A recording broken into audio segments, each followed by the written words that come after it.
తన డబ్బులు తీసుకుంటున్న క్రమంలో తన ఖాతాలో అధిక మొత్తంలో డబ్బులు ఉండడాన్ని గమనించాడు. ఎంత అంటే ₹1,00,000 తన ఖాతాలో ఉన్నాయి. అవి తన డబ్బులు కాదన్న విషయం రమణకి అర్థమైంది. అయితే తన జన జీవితానికి ₹1,00,000 పెద్ద మొత్తమే. తాను నడుపుకుంటున్న సైకిల్ షాపు ఆ ₹1,00,000తో మరింత మెరుగ్గా తీర్చిదిద్దుకోవచ్చు. లేదంటే కుటుంబ అవసరాలను వాటిని వాడుకోవచ్చు. అయితే రమణ ఇవేమీ చేయకుండా ఏం చేశాడో తెలుసా? గుంటూరు జిల్లా తాడేపల్లి మండలం ఉండవల్లిలో ఉన్న రమణ వృత్తి సైకిల్ మెకానిక్.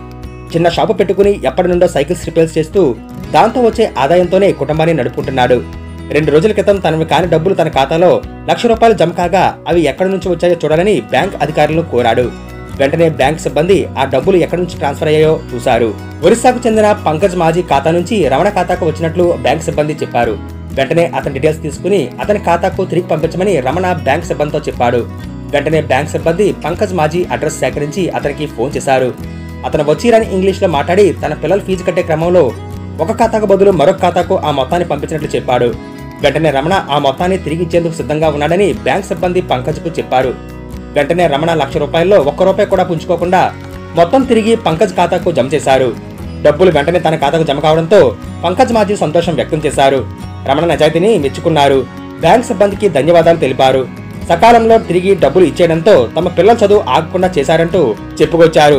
అంతేకాదు తన ₹1,00,000లో తనకిచ్చిన సైకిల్ మెకానిక్ రమణకు కృతజ్ఞతతో ₹3,000 బహుమతిగా అతని బ్యాంక్ ఖాతాకు పంపించారు.